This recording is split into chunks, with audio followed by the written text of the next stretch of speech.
This week on the Hooters Tour with Lee Moore and Kim Breel. Coming up this half hour, a first-time winner on the Hooters Tour.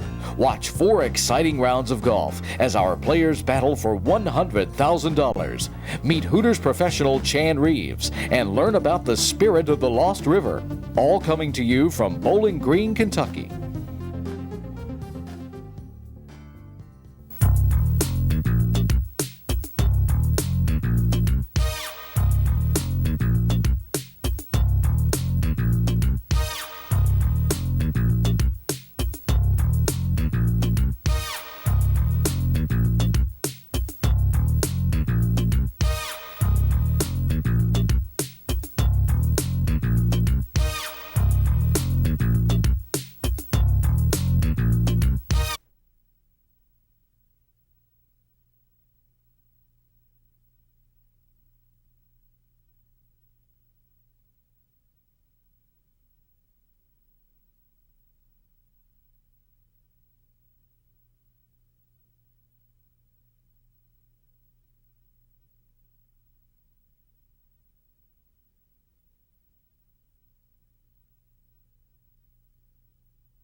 Hello everybody and welcome to Bowling Green, Kentucky, the Corvette capital of the world. I'm Lee Moore. And I'm Kim Breel. This week we're making our 4th return to the Heartland Municipal Golf Course. You know, we'll never forget the first time we came here in 1991 because old Sean Pappas out of South Africa shot that amazing 32 under par. That included a first round 59. Not many of those have been shot before, so he really joined an elite group that have ever done that in a professional tournament. Unbelievable. But since then, the golf course has been toughened up considerably. Yeah, it's now one of the more challenging layouts that our guys are going to play during the year. Now, this week our players are going to produce a real battle, but a new name is going to surface as the eventual winner. Well, let's go now out to the golf course for rounds 1 and 2 for the Bud Light Classic. In the first round, former Georgia Tech star Chan Reeves is going to be one of the pace setters. Chan's 31 on his first 9 is going to be the best round of the day. Here, he sinks a putt on the par 3 12th hole. That's after missing a birdie attempt. Later, Chan's going to knock in this birdie 3 at the par 4 15th. He's going to finish his first round at 66, but he'll be 1 shot off the lead. Now, some of the other Hooters Tour players posting good first day scores at the Bud Light Classic were Oshkosh, Wisconsin native Ron Winchie. Here, Winchie gets a par at number 13. Also picking up a 4 is Jack O'Keefe of Little Rock, Arkansas. Jack's going to get in with a 2 under 69 on Thursday, while Winchie is going to be a stroke better. T. Burton of Shelby is going to card a solid 4 under par 67. T sinks his par putt at the par 4 15th. Johnson of Eugene, Oregon is going to be 5 shots off the lead after day 1, while the other member of this threesome, Foster, is going to par the 15th, and he'll be level even after Thursday's first round. The man, though, who climbs to the top of the 168-player field on Thursday is Michael Christie of Greenville, South Carolina, with a 6 under par 65. Friday, and Chan Reeves is going to continue to play solid golf. Here at hole number 2, Chan's going to have no trouble getting his par 4. Ryan Howison of Boynton Beach, Florida is going to come in with his best score of the week on Friday on the par 4 9th. He's going to sink this putt for a birdie, and he's 6 under for the day At 65, this is going to leave him 3 shots in back of the leader. Dickie Thompson's going to get his par at the par 4 9th hole on Friday. That's going to leave him at 1 under, and that's exactly what the cut line's going to be, and is going to keep our points and money leader around for the weekend.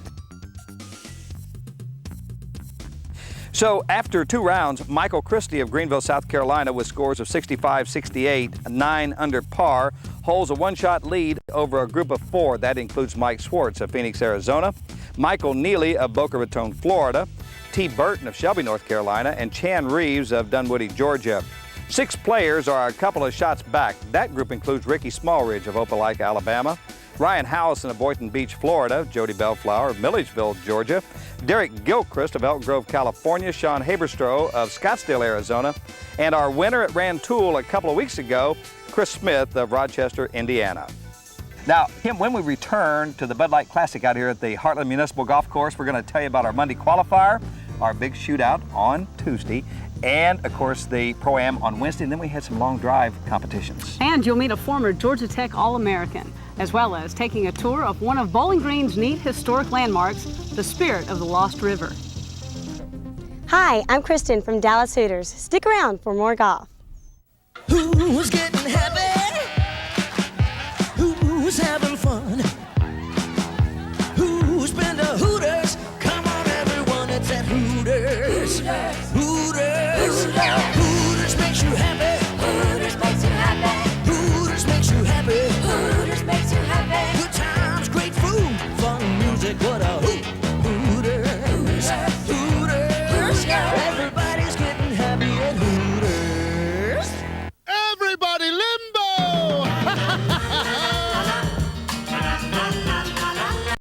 Tonight's winner limbo's home with Bud Light. Oh, really?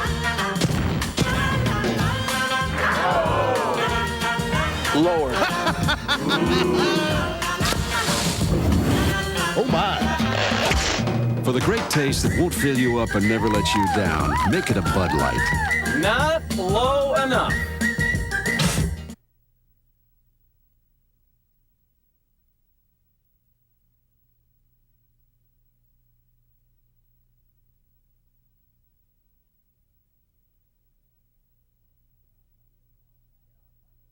In our qualifier, Brad Lehman of Louisville, Kentucky bested the rest of the field by 3 shots when he posted an 8 under par 63.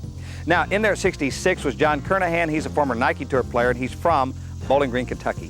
There were a pair of guys at 67, George Korolovich, and also Mike McNerney. In the Monarch Environmental Shootout, with $1,000 on the line, Ricky Smallridge outlasted the field of 10 to collect the $500 first place check. Second place and $300 went to Paul Claxton, while Chris Smith pocketed $200 for third. David Knoll won that long drive contest with a blast of 314 yards, and he picked up the $150 for that position. Then Steve Thomas won $100 with his drive of 311 yards, and again, it was Steve and David. That's some long driving going on.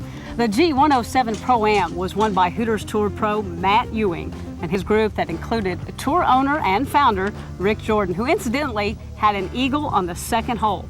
Others on the team were John Brennan, Mark Black, and Bob Cassidy. Yeah, they actually won with 18 under par scores. There was like 3 teams, though, that got tied in there, so they had a match of the cards. And so the pros that were on those other 2 teams that actually shot 18 under par were Steve Thomas and Derek Gilchrist. Lee, Bowling Green for me revealed a couple of interesting stories. Right now, let's introduce you to a young man who has a great sports family heritage. One of the standout Hooters Jordan players is Chan Reeves of Dunwoody, Georgia. And if you follow professional football, you'll recognize the name. I learned to play golf from my dad. I used to go out when I was little. My dad plays a lot of golf, and I grew up in a small town a couple hours south of Atlanta in Americus, Georgia. And he always went out to the golf course and played every weekend, and I would go out with him and drive the cart. And then I started playing a little bit and hitting some golf balls. And I probably started when I was 8 or 9 years old, and I basically picked it up from him. Reeves had a decent junior golf career, good enough to earn a scholarship to Georgia Tech. I had a decent career, college career. It wasn't anything like I'd wanted to have when I started, but I made All-American my senior year and won the regionals that year, but that was about it. I didn't do a whole lot in college. We had some good teams, though. We won the conference my senior year and finished in the top 10 a couple times in NC2As. In 1993, Reeves finished 34th on the Jordan Tour money list. And after 2 years as a professional, he's learning that college golf and professional golf are two different beasts. Well, the main difference is just playing for the money. You know, you got to get used to playing for money, and you got to get used to playing every hole, you know, as if it's, you know, and forget about the money and just play the game, and when you get done, add them up. If you start trying to figure out, you know, how much a bogey costs you here and there on the last few holes, then you're gonna drive yourself crazy. Reeves, like most of the Hooters pros, is using this 20-week series as a training camp for PGA qualifying school in the fall. Fine-tuning and learning how to perform under pressure, but unlike some, Chan Reeves won't get caught up in the pressure of having to win. Yeah, it's business, but then at the same time, you've got to enjoy it. You know, I don't look at it as a job. I think if golf ever got to be a job for me, then I'm putting a little bit too much into it. I think it was, when you were little, it was fun to play, and it's still got to be fun. If you can't have any fun on the golf course, then in 20 weeks out here, you're going to go crazy. Chan Reeves, really a neat guy, and I think he's got a real future in pro golf. Now, another neat story, and it's not located very far from right where we're standing here, is the Lost River. The Lost River and Cave. Just where and how did this evolve? Caves are made because of the fact that in a limestone rock area that water flows through. Okay, the water flows through the ground, and as the water percolates down into the ground and goes through the soil, then it gets into the rock layers, and it will eventually form a passageway. Those passageways are called aquifers, and this is how groundwater flows through the entire world. Amazingly enough, from 1934 to 1949, this cave was leased to businessmen in Bowling Green as a prominent nightclub. In fact, for over 30 years, the Lost River and Cave was a noted attraction on all maps across Kentucky. Ripley's Believe It or Not documented the Lost River as, quote, the shortest deep river in the world. Why? Because it merges from a cavern and flows only a few hundred yards through a deep channel, disappearing again into the ground. One other note, it is believed that Jesse James, after robbing a bank in Russellville, Kentucky, used the Lost River Cave as a hideout for up to a week. If you have any donations, write to the Friends of the Lost River, 1928 Grider Pond Road, Bowling Green, Kentucky, 42104. Now, at this time, it was impossible to get inside the cave to get additional pictures, but in the coming months, the Friends of the Lost Cave are going to be installing artificial lights, so it's really going to enhance the tours. Now, when we return to the Bud Light Classic in Bowling Green, Kentucky, Kim Brill is going to be here to tell us all the excitement about rounds 3 and 4. Still ahead, more birdies and owls on the Hooters Tour. So I said to Henny, of course chickens are more important to Hooters than owls. Who? Chickens, that's who. I beg to differ. Well, peg all you want. Without chickens, there'd be no chicken sandwiches or chicken salad, or Hooters' famous chicken wings. There'd be no Hooters if it weren't for chicken. It's really not wise to even argue the point. That's because I'm right. No, that's because you're not going to be around long anyway. Chicken.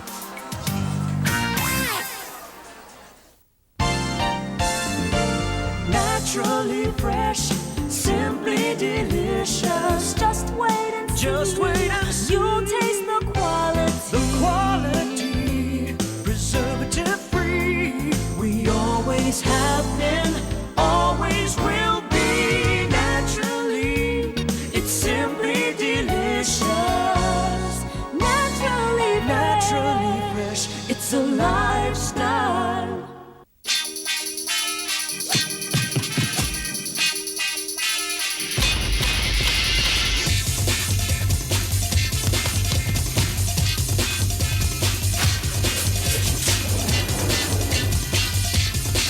Are you still drinking the old thing? Try the next thing, Powerade. With 33% more carbos than Gatorade and a taste you can really slam. Powerade, the next thing. Michael Christie again holds a one-shot lead heading into round 3 of the Bud Light Classic. Headed into round 3 at Heartland Golf Club, there were 30 players within 5 strokes of the leader, Michael Christie, one of which was Scott Wheeler of Orlando, Florida. Making his 4th cut of the season, Scott will not follow Friday's 67 with a subpar round. His 71 puts him at 210 and eventually 12 strokes off the lead. Ryan Howison, who started the day at -6, 3 off the pace, will find few birdies on his way to a 73. Michael Neely of Boca Raton, Florida, followed rounds of 68, 66 with a disappointing 74. The hottest player on the front 9 was Michael Foster. After birdieing the first 5 holes, Foster par 6, birdies number 7, and pars in for a 9-hole score of 29. This bogey at 10 started a rush of inconsistencies where a round of 68 was his final 18-hole score. He'll stand at -7 for the tournament. Mike Swartz is a player who has consistently placed in the money this year. Entering today, he is a single stroke off the pace. An early birdie at the par 4 first hole gets him to 9 under par. By hole number 9, Swartz would birdie yet again to move to 11 under for the tournament. His 70 today puts him 5 off the lead heading into Sunday's final round. Dwayne Loriot jumped about 40 spots with his 63 today. He as well will be 5 off the pace going into Sunday. Sean Haberstroh, a name that is becoming familiar to our leaderboard, bested his 2 earlier rounds of 69, 67 with a 6 under par 65 today. He finishes at 201 or 12 under for the championship. A couple of other names, Ricky Smallridge fired to 67. Here a birdie at number 7. He's at 10 under par. Chan Reeves, also at 10 under par, birdied 7 as well. He posted a 69. And for the 3rd straight day, Michael Christie of Greenville, South Carolina, continued to press. Birdies at the par 4 10th hole and the par 5 11th hole. Got him to 14 under, where he stayed for Saturday's round. Today I went out there and tried to worry about myself. I didn't look at the leaderboard. I wasn't trying to look over and look at other people's carts and see how they were playing. I was just trying to play Michael's game, and I know if I do that, I'm going to be there. So Michael Christie's fine round of 66 is going to put him 2 shots in front of Beau Fennell. Now he'll be paired with Beau for the final round. Also at the same number as Beau is Sean Haberstroh. Now, a couple of more shots back at 10 under par are Travis Steed of Macon, Georgia, Chan Reeves, Ron Winchie of Oshkosh, Wisconsin, and Ricky Smallridge. The foursome at 9 under includes Dwayne Loriot of River Ridge, Louisiana, who incidentally posted the low round on Saturday, picking up that naturally fresh $100 award with his 8 under par 63. The others at 9 under are Andrew Morris of Needham, Mass., Jason Shook of Orlando, and Mike Swartz of Phoenix. At 8 under par, 6 shots behind the leader, are Harold Wallace of South Shore, Kentucky, Greg Parker of Plantation, Florida, Rob Schauger of Summit, New Jersey, and T. Burton of Shelby, North Carolina. So now Michael Christie faces a test. Can he take it wire to wire? Here's round 4 of the Bud Light Classic. Yes, the question that will be answered today is whether or not Michael Christie can lead wire to wire and win.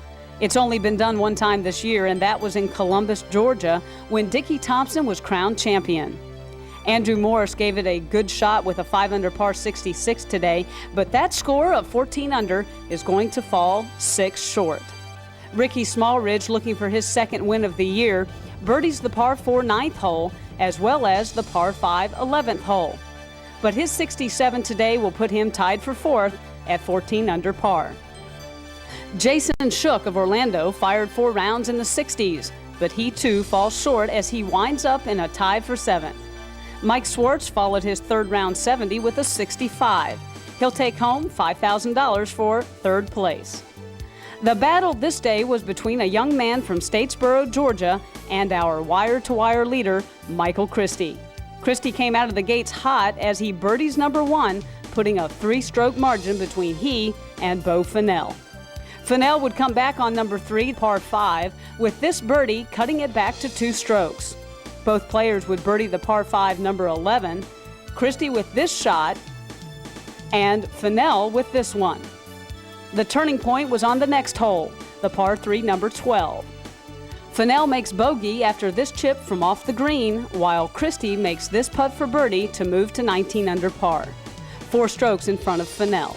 A 2-stroke swing on 13 gets Fennell back to within 2, but Christie will find 2 more birdies on his way in to take the $15,000 first place check. I knew if I could go out and make at least 3 or 4 birdies, I could win the tournament. But and I got off to a good start, but I wasn't thinking about, well, this will be my 4th good round. I was just trying to think about, hole at a time, shot at a time, and just worry about myself.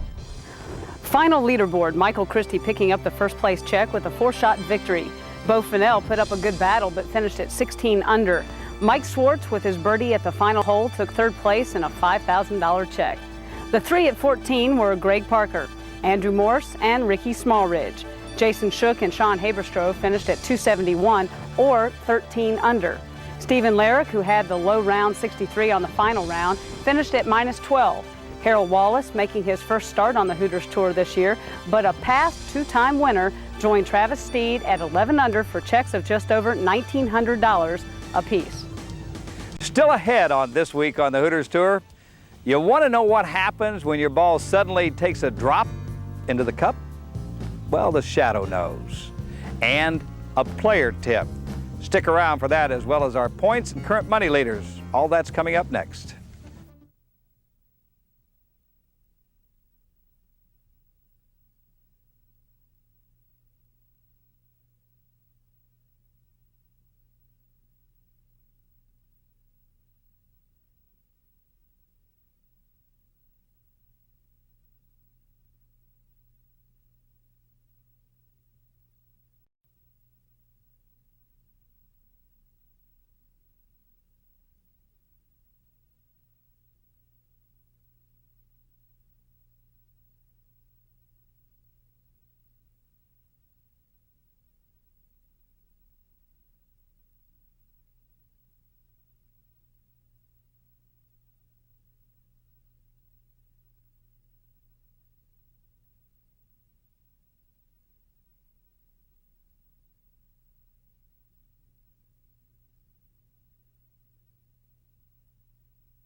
An important aspect of our weekly events are the tournament sponsors.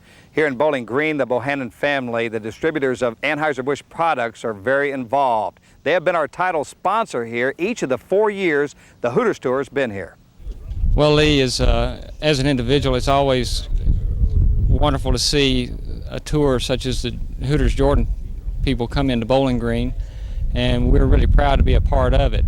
The tour started, I believe, 4 years ago, and we were fortunate enough to be asked to participate then, and with our ties being an Anheuser-Busch distributor, I believe Bud Light came on board. So that made a natural tie-in for us there. In talking with Stan England, we've also been heavily involved with the Boys Club here, so they were tied in as the charity. So we're kind of getting it from all angles and just really excited about it. Now, each week we feature one of our guys on the Hooters Jordan Tour with a tip to help take some strokes off your game. Now check this one. Hey, I'm Jeff Jones for the Hooters Golf Tour. Today we're going to talk a little bit about how to make your practice more efficient. People, when you go out to the golf course, don't take your driver and go out there and flail at golf balls with mindless ball beating. I see it every week at the range. Go take your sand wedge or a short iron, a club that's a little shorter and has more loft. You're not going to feel as much anxiety when you're swinging it. And groove your golf swing along with a competent PGA professional to where you can become a very efficient player. And you're going to do that by hitting a lot of golf balls with these shorter irons. Say 50 or 60 shots every day with them until you can hit all 50 or 60 shots efficiently. Then move on to your 6-iron, and when you can do it 50 or 60 times, then to the longer irons and then to the wood. It's a logical progression. I hope that tip helps you today, and I hope your golf game can reach its maximum efficiency. I'll see you at your local Hooters restaurant. Let's visit now with Jeff Harlow and learn a little bit more about the rules of golf. For today's tip, we're going to talk about something which has probably been discussed in every 19th hole at every golf course at one time or another. How many times have you seen a player leave a putt hanging on the lip of the hole? He walks over, casts a shadow on his ball, thinking the grass is going to wilt and the ball is going to fall in. Is he allowed to do this under the rules of golf? Well, the answer is yes. He is not exerting any influence which would be prohibited under Rule 1-2. So remember, if your ball's overhanging the lip of the hole, only the shadow knows. See you at Hooters. So after a dozen weeks on the Hooters Tour, Dickie Thompson is our top money winner. Now, right now, just over $4,000 separates him from Ricky Smallridge. Third place belongs to Jimmy Green. Mike Schwartz is number 4, and Paul Claxton holds down the 5th spot with just over $27,000. Now, the rest of our top 10 include Steve Pope, Andrew Morris, Steve Thomas, Chris Smith, and Greg Parker. In our Naturally Fresh $100,000 points challenge, the field made some pretty good gains on leader Dickie Thompson. Ricky Smallridge is now just 14 points back. Andrew Morris is in 3rd place, followed by Greg Parker and Mike Schwartz. Also in the top 10 are Paul Claxton and Scott McCarron, Bo Fennell, John Huff, and Doug Barron. It's interesting that out of the top 10 points leaders, only 3 have won tournaments. Kim has always tremendous support in this community for the Hooters Tour. And when I think about that, I think of the strong support from the volunteers. Kirby Ramsey heads up that part. Now, we also got good direction for the tournament this year from Bob and Karen Jeffers, as always they have in the past. And the mayor helped us. This is a municipal golf course, and everyone in the community, and our brand new charity here, very proud of them. That's the Boys Club of Bowling Green. And Lee, let's not forget the girls who came over from the Hooters in Nashville. And next week, we're going to be in Portsmouth, Ohio, to visit the Outstanding Elks Club. Please join us again. Yeah, that's going to be another exciting week on This Week on the Hooters Tour. This Week on the Hooters Tour is brought to you by Hooters Restaurants. Hooters, delightfully tacky yet unrefined. Naturally Fresh Foods. Naturally fresh, preservative-free salad dressings, sauces, and dips. And by Bud Light. Make it a Bud Light. If you like the clothes that Kim and Lee are wearing, call the Hooters Merchandise Catalog at 1-800-961-2231 for all Hooters of America apparel.